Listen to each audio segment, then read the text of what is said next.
कहानी की शुरुआत एक घर से शुरू होती है जहां आज दो परिवार शादी की बात कर रहे थे। ये लोग सू और वोंग की शादी के बारे में बात कर रहे थे। वोंग का परिवार सू के घर आया हुआ था। वोंग एक मिल में अच्छी नौकरी करता था, इसलिए वो सू के परिवार को पसंद आ गया था। कुछ ही दिनों बाद सू और वोंग की शादी हो जाती है। सू का दादा बीमार पड़ गया था, इसलिए ये शादी जल्दबाजी में हो गई थी। वैसे सू अपनी शादी से ज्यादा खुश नहीं थी, क्योंकि वो अपनी मर्जी का लड़का ढूंढकर उससे शादी करना चाहती थी। सू ने अपने परिवार के दबाव में आकर वोंग से शादी की थी। शादी के बाद वो वोंग के घर आती है, जिसके बाद वोंग उसे मीठा प्यार करता है। धीरे धीरे दिन बीतने लगे। वोंग तो सू से प्यार करने लगा था, लेकिन सू के दिल में उसके लिए कोई प्यार नहीं था। ऐसे ही एक साल के बाद सू एक बच्चे को भी जन्म देती है। सू की छोटी बहन का नाम निशी था और वो कभी कभी सू के पास आ जाती थी। ऐसे ही एक दिन वो सू से पूछती है कि मैं बहुत हैरान हूँ, तुम वोंग से प्यार नहीं करती हो, लेकिन फिर भी उसके साथ कैसे रह रही हो। सू उसे बताती है कि जिस दिन मेरी वोंग से शादी हुई थी, उसी दिन मेरे सारे सपने मर गए थे। वोंग को देखकर मेरे दिल में कुछ नहीं हुआ था, इसलिए मुझे आज तक उससे प्यार नहीं हुआ। मैं अपने बच्चे के कारण आज तक वोंग के साथ रह रही हूँ। सू की बातें सुनकर निशी हैरान हो गई, क्योंकि उसकी बातों में दर्द था। कुछ दिनों बाद वोंग की तरक्की हो जाती है, जिसके बाद सू घर का सामान पैक करने लगती है, क्योंकि वो वोंग के साथ दूसरे शहर जाने वाली थी। अगले दिन सू अपने पति के साथ दूसरे शहर आ गई थी। वो यहाँ आकर आस पास टहल ही रही थी कि इसी बीच उसकी नजर सीमोन नाम के बंदे पर पड़ी है। सीमोन को देखकर वो फिर से आगे बढ़ने लगी और इस बार सीमोन उसके सामने आ जाता है। सीमोन उसे अपना नाम बताकर कहता है कि मैं तुम्हारे पति का बॉस हूँ और तुम्हारे पति ने मुझे तुम्हारे बारे में बताया था। सू सीमोन से मिलकर खुश हो गई थी। कुछ देर बाद सीमोन सू के घर में था। वोंग अभी भी घर का सामान संभाल रहा था और इसी बीच सीमोन दोनों को अपने घर चाय पर बुलाता है। सीमोन की बात मानकर दोनों उसके घर आ जाते हैं। सीमोन किराए के घर में रहता था और उसकी मकान मालकिन का नाम रोमा था। सीमोन सू को बताता है कि मैं महानगर में रहता हूँ और यहाँ काम के कारण आया हूँ। इसके बाद रोमा सू को बताती है कि मैं विधवा हूँ, मेरे बच्चे विदेश में रहते हैं, इसलिए मैं घर में अकेली रहती हूँ। सू दोनों की बातें ध्यान से सुन रही थी। वोंग रोमा को बताता है कि हमारा एक बच्चा भी है और हम उसे उसकी नानी के घर छोड़ आए हैं। हम जब यहाँ सेटल हो जाएंगे तो हम अपने बच्चे को भी ले आएंगे। वोंग और सू भी किराए के घर में रहने लगे थे, इसलिए वो अपने बच्चे को साथ में नहीं लेकर आए थे। वैसे सू की नजर बार बार सीमोन पर जा रही थी, क्योंकि उसे सीमोन पसंद आ गया था। कुछ देर बाद सू और वोंग अपने घर में थे और दोनों प्यार कर सो जाते हैं। अगली सुबह वोंग अपने काम पर चला जाता है। सू की नजर बार बार सीमोन के घर पर जा रही थी। सीमोन उसके सामने ही रहता था। जल्दी ही सीमोन जब बाहर आता है तो उसे देखकर सू खुश हो जाती है। सीमोन भी सू को देखकर हेलो कहता है और फिर अपने काम पर चला जाता है। शाम को सू सीमोन के घर में थी और वो सभी मिलकर कोई गेम खेल रहे थे। इस गेम में रोमा भी थी और रोमा का एक पड़ोसी भी हिस्सा ले रहा था। सीमोन का ध्यान गेम पर था, लेकिन सू का ध्यान बार बार उसी पर जा रहा था। अगले दिन सू खुद को संवार रही थी। वो ये सब कुछ सीमोन के लिए कर रही थी, ताकि वो सीमोन को खूबसूरत लग सके। शाम होते ही सू सीमोन के घर पहुंच जाती है, जिसके बाद सभी मिलकर गेम खेलने लग जाते हैं। रोमा सू की खूबसूरती की तारीफ करती है और उसकी बात सुनकर सू शर्मा जाती है। इसके बाद सू फिर से सीमोन की तरफ देखने लग जाती है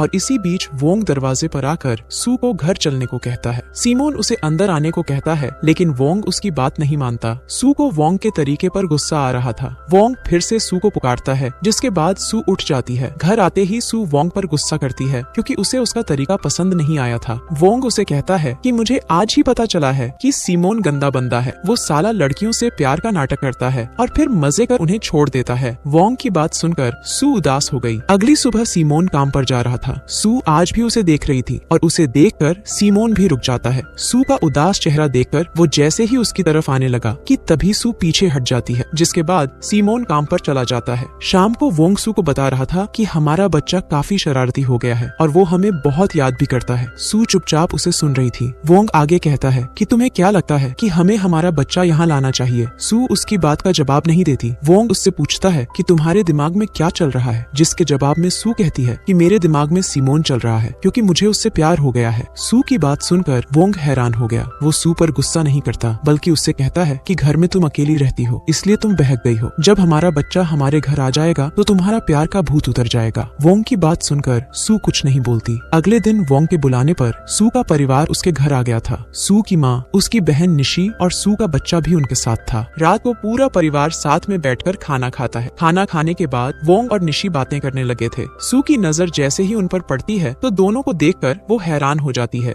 वोंग ने निशी को बता दिया था कि सू सीमोन से प्यार करने लगी है। वोंग जैसे ही खड़ा होता है तो सू निशी के पास आकर उससे बात करने की कोशिश करती है। निशी सू से कोई भी बात नहीं करना चाहती थी और उसका गुस्सा देखकर देखकर सू रोने लगती है। सू को रोता देखकर उसकी माँ भी उसके पास आ जाती है, जिसके बाद निशी अपनी माँ को भी सब बता देती है। अगले दिन सू का परिवार सू के बच्चे को लेकर वापस जा रहा था। सारी गलती सू की थी, इसलिए उसका परिवार उस पर गुस्सा था। रात को वोंग तो सो गया था, लेकिन सू को नींद नहीं आ रही थी। वो जब खिड़की से बाहर देखती है तो उसे सिमोन नजर आता है। सिमोन को देखकर वो उसके घर की तरफ बढ़ती है। वो जैसे ही घर के करीब आती है तो देखती है कि सिमोन और रोमा एक दूसरे से मीठा प्यार कर रहे हैं। दोनों को साथ में देखकर सू टूट गई थी। अगली सुबह वोंग घर का सामान पैक कर रहा था, क्योंकि उसने नौकरी के साथ साथ ये शहर भी छोड़ने का मन बना लिया था। वोंग अपने बच्चे के लिए सू की हर गलती माफ कर सकता था। वो सू को समझाता भी है कि शहर छोड़ते ही सब ठीक हो जाएगा, लेकिन सू ये शहर नहीं छोड़ना चाहती थी। उसकी जिद देखकर वोंग भी अपना फैसला बदल लेता है। कुछ देर बाद सू सिमोन के घर आती है और फिर दोनों एक दूसरे से अपने प्यार का इजहार करते हैं। सू आज बेहद खुश थी, क्योंकि जितना वो सिमोन को चाहती थी, सिमोन भी उसे उतना ही चाहता था। अगले दिन दोनों एक कैफे में मिलते हैं। सू सिमोन के लिए एक तोहफा भी लेकर आई थी। इसके बाद दोनों पूरा दिन घूमते फिरते हैं और प्यार भरी बातें भी करते हैं। रात को सू सिमोन के घर में थी। वोंग आज जल्दी सो गया था, इसलिए मौका देखकर दोनों एक दूसरे से मीठा प्यार करने लगते हैं। प्यार करने के बाद सिमोन ने अपने घर का दरवाजा खोल दिया। सू अपने घर वापस नहीं जाना चाहती थी, लेकिन वोंग के कारण उसे वापस जाना पड़ रहा था। अब कहानी कुछ महीनों बाद शुरू होती है। एक रात सू वोंग से कहती है कि तुम मेरी बहन निशी से शादी कर लो। तुम दोनों की शादी के कारण हमारे बच्चे का भविष्य भी अच्छा रहेगा। सू की बात सुनकर वोंग गुस्सा करता है। वोंग उससे कहता है कि तुम जो करना चाहती हो कर सकती हो। मुझे पता है कि तुम रोज रात को सिमोन के पास जाती हो। मैं ये सब कुछ अपने बच्चे के लिए सह रहा हूँ।